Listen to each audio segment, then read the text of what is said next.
Fala, amigo torcedor de Campinas, tudo bem? É com muito pesar que hoje eu, João Marcos Carneiro, trago essa versão extraordinária do Derbycast com uma entrevista inédita do técnico Oswaldo Alvarez, o Vadão, que faleceu nesta segunda-feira. Este programa é uma homenagem ao treinador que prestou muitos serviços ao futebol de Campinas, nunca sequer perdeu um derby, por isso recebeu o apelido de Mr. Derby. É uma entrevista inédita, então, como eu disse, que eu tive o prazer de fazer junto com os amigos Lucas Rossafa, Cristiano Ligabó, Fábio Gulo e Rafael Siviero para o nosso TCC, o nosso projeto experimental lá em 2018, que tratava da história do Guarani. Então, desde já pedimos desculpas ao torcedor da Ponte, porque o Vadão não vai falar sobre a macaca, mas pedimos que mantenha-se o respeito aqui dentro desta publicação de hoje, então como uma forma de homenagem ao grande treinador, que se despediu de nós aqui na Terra, nesta segunda, então, como eu já disse. Gostaria muito de agradecer ao nosso professor, na época, orientador, o Luiz Roberto Saviani Rey, também ao Rafael Turquete, o cinegrafista do Laboratório de Imagem e Som do Labs, da PUC Campinas, que nos acompanhou para gravar esta entrevista. Então, você que nos vê no YouTube também pode ver as imagens que foram feitas, então, pelo Rafael Turquete, e também, para você que nos ouve no podcast, também saiba aí que esse serviço foi prestado pela equipe da PUC Campinas. Então, os nossos agradecimentos, os meus agradecimentos também aos meus amigos que concordaram com a publicação dessa entrevista completa hoje aqui para vocês. E é isso, eu espero que vocês gostem desse material inédito. Um grande abraço, gente, e vamos acompanhar então. Primeiramente, obrigado por nos receber. Você teve 5 passagens no Guarani, a primeira em 95 e a última no ano passado. Quais mudanças você percebeu dentro do Guarani nesses 20 e poucos anos? Bom, na verdade, são 6 passagens, né? Porque quando eu comecei a jogar, o primeiro clube meu foi o Guarani. Eu joguei no Guarani na categoria de base. Então eu conheço o Guarani desde 74, né? Então a mudança foi radical. Em 74, por exemplo, quando eu era atleta ainda, o Guarani era um exemplo nas categorias de base. E isso foi durante muito tempo, né? Guarani e Ponte Preta mantiveram um nível em categoria de base muito bom. E na oportunidade eu joguei no Guarani. E o Guarani era um grande exemplo de categoria de base.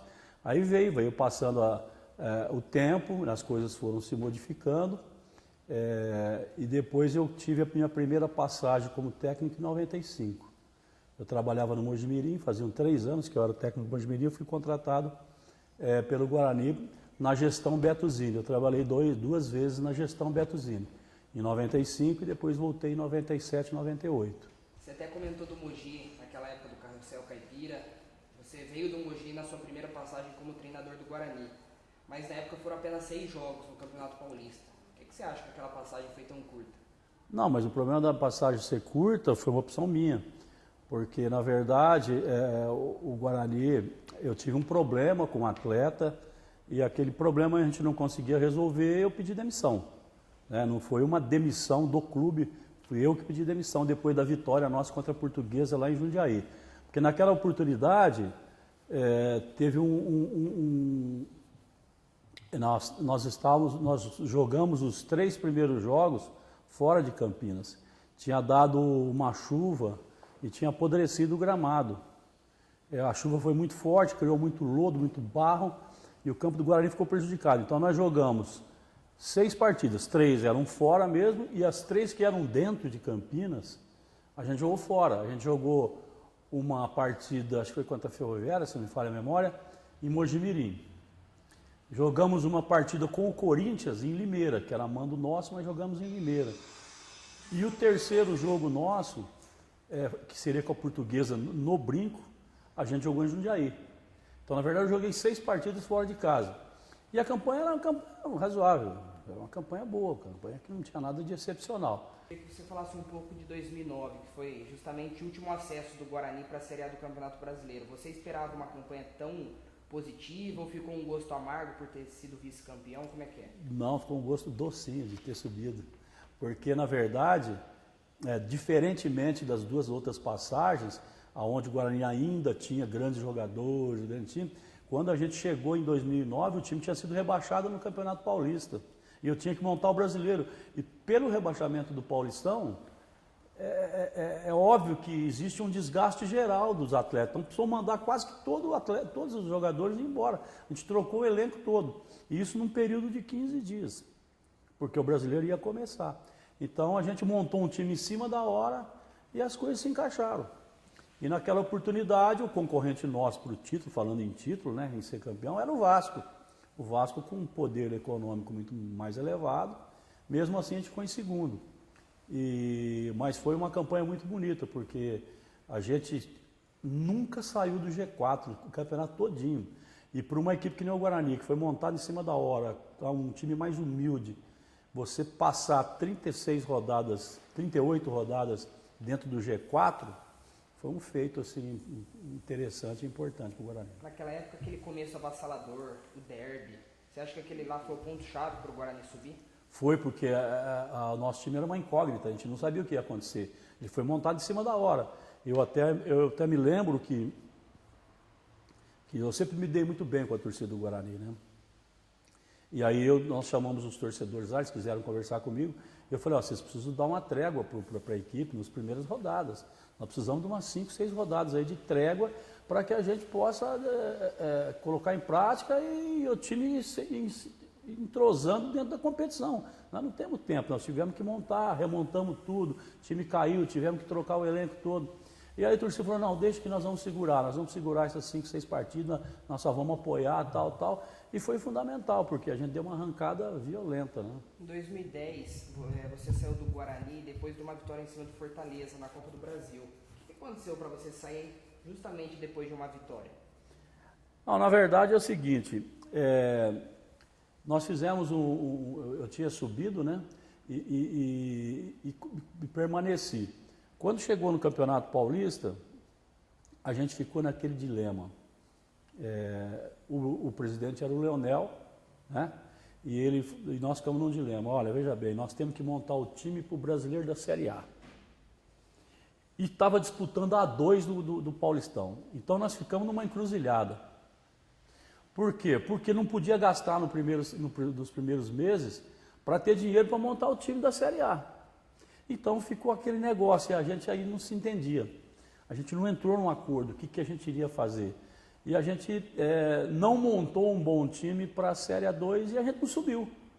Então aquilo criou assim já uma área de atrito, de desgaste com a diretoria, no que diz respeito à divergência de opinião. Eu tenho uma grande amizade com o Leonel, até hoje, de vez em quando eu encontro ele por aí. E tenho uma grande amizade com ele. Mas na divergência de opinião, entre ele como presidente e eu como técnico, a gente não se entendeu bem. A gente não fez assim, não dava também. Eu sei que financeiramente não dava para fazer um time muito caro no começo do ano. Mas a gente tinha que ter tido pelo menos um time suficiente para poder subir no A2. E a gente não conseguiu montar, a gente montou muito mal, né? E aí quando chegou o jogo do Fortaleza, a gente tinha perdido lá de 3-1. E ninguém acreditava que a gente fosse vencer o Fortaleza 3-0 e a gente venceu. E eu saí porque a continuidade da montagem do time para o brasileiro, a gente tinha que se entender. Como é que faz? A gente vai seguir assim, não vai? E aí eu sentei com o Leonel e a gente entendeu de comum acordo que era melhor a minha saída. Eu falei, então eu vou sair já e deixar quem vier no meu lugar montar a equipe e tal. Não vou ficar aqui segurando, montando, daqui a pouco eu saio e vem outro. Então vamos fazer isso e tal. E o Leonel sempre foi um cara muito sensato, um cara muito equilibrado, e nós entendemos que era melhor era a minha saída. Em 2012, 2 anos depois, você teve outra campanha marcante no Guarani, que foi o vice-campeonato paulista. Como é que foi passar pelo Palmeiras, ganhar da Ponte naquele derby do Medina? Vocês esperavam uma campanha tão vitoriosa, embora não tivessem vencido o Santos? Da mesma maneira de 2009. Teve que remontar todo o time nas férias, porque eu fui contratado nas férias, depois que o Guarani fez o Campeonato Brasileiro. E aí, quando eu fui contratado, a gente não tinha muito tempo, porque eu começava a trabalhar dia 2 de janeiro e o campeonato começava em seguida. Então a gente teve que montar um time nas férias, com muita dificuldade, porque quando você está no clube, você tem reunião, toda hora você está ali, você conversa, os jogadores estão em atividade, é mais fácil você fazer contato. Chega nas férias, cada um está no seu canto, o jogador passeando, viajando, você não consegue trazer ele para conversar, é um pepino. E aí a gente acabou montando também em cima da hora. Só que eu acho que a gente teve um acerto assim extraordinário, porque os jogadores experientes que a gente foi buscar, eles vieram e se encaixaram plenamente. Que foi o caso do Monteiro, né, o volante, que já tinha sido capitão do Internacional, tinha sido campeão mundial com o Internacional, e o Fumagalli, nós trouxemos o Fumagalli, que permaneceu até hoje no Guarani, né, agora como numa outra função. A gente trouxe o André Leone, zagueiro, a gente trouxe o Domingos, zagueiro, crioulo, negrão. Todo mundo falava que o Domingos era esse aqui, ele já tinha trabalhado comigo. Eu falei, não, nós vamos trazer e ele vai acertar a zaga para nós. Tanto é que o Domingos, depois daquela campanha, ele foi embora para o Emirados Árabes e acabou ficando 5 anos lá. Então, no que a gente pegou os jogadores experientes, encaixou. Danilo Sacramento, que fez uma campanha muito boa. Bruno Recife, que era um lateral já bem experiente. Oziel. Então, a gente foi montando assim, meio que na dificuldade, mas a coisa foi... Nós acertamos. A margem de acerto nosso foi muito grande. E aí nós montamos um time que também surpreendeu mais uma vez. Nós tivemos um começo ruim, que o time estava muito mal fisicamente. Perdemos um jogo em Mojimirim de 3-0. E aí nós sentamos para conversar e falamos, ó, se a gente não começar a ganhar os primeiros jogos na superação, nós não vamos chegar a lugar nenhum. E aí o grupo era tão bom que eles falaram, não, nós vamos ganhar, agora esquece, nós não temos condição física ideal ainda, nós vamos ter que ganhar na superação. E aí nós começamos a reagir. Depois que o time entrou em ritmo de jogo, em condição física melhor, aí o time deslanchou, era um time bom, deu tudo certo, o Fabinho viveu uma fase espetacular, coloquei o Bruno, né, que hoje está aí, voltou a jogar no Guarani também, era garoto, tinha 18 anos, ele também deu certo, as coisas deram muito certo, né, e a gente chegou. Foi uma pena que na final nós tínhamos um grande adversário, né, com o Neymar do outro lado, o Ganso, que estava muito bem na época, um Santos muito bem, com o Muricy, e a gente perdeu 4 atletas para a final, né? Nós perdemos o Oziel, machucou a panturrilha, o Fumagalli machucou, né, no jogo da Ponte Preta, que nós ganhamos lá da Ponte, e ganhamos do Palmeiras depois da Ponte, machucou o Neto zagueiro com 15 minutos de jogo no primeiro jogo, e o Monteiro teve que operar o joelho.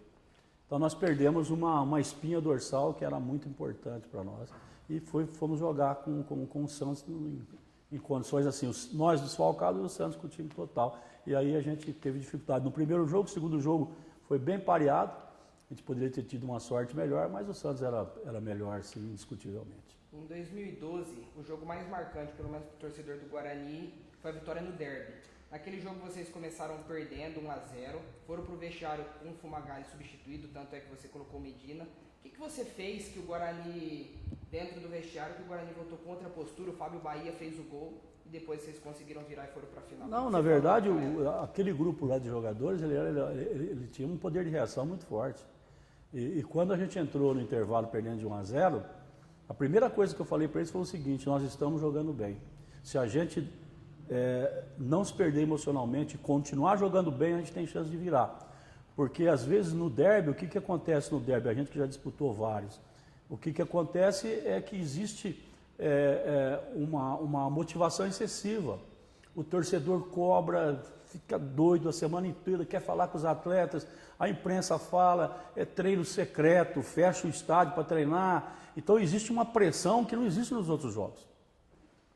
E aquela pressão leva o jogador muitas vezes a estar numa motivação excessiva. E a motivação excessiva você passa do ponto. Aí você começa a dar carrinho, você começa a deixar de raciocinar para jogar só na garra, na luta, que é o que você vai ser cobrado depois do jogo. Então nessa luta, nessa garra, nessa ansiedade, nessa vontade excessiva de vencer, você esquece de jogar, você perde a noção daquilo que você tem que fazer. Então fica muito mais para o emocional do que para o profissional. E nós fizemos exatamente o contrário, a preparação do jogo sempre foi essa. Deixa que eles emocionalmente se excedam, a gente tem que manter a calma. E no intervalo a gente manteve o mesmo discurso porque o time estava jogando bem. E aí a gente conseguiu virar. Qual foi seu jogo inesquecível como técnico do Guarani e qual derrota que mais doeu? Bom, o inesquecível contra o Guarani... Bom, eu tive duas... eu acho que esse jogo do 3-1, ele acabou representando muito exatamente pela rivalidade. E outra, era o derby do século, né? Que eles chamavam de derby do século, e era o derby que dava a condição de você ir para a final do campeonato. Então ele passou a ter uma importância maior, porque toda vitória é importante, né, dependendo da situação, mas aquela especificamente de ir para a final, contra a Ponte, vencer o jogo, de virada, jogando bem. Aquele jogo, nós vencemos de 3-1 de virada e o goleiro da Ponte foi o melhor em campo. Ele fez mais 5, 6 defesas espetaculares, quer dizer, a gente fez um jogo muito bom. Eu acho que ele ficou gravado na cabeça do torcedor e na nossa também. Queria que você falasse o que o Guarani representa para você, não só na vida profissional, mas também na pessoal. Eu tenho uma identificação boa, mas é gozado que eu também tenho com a Ponte.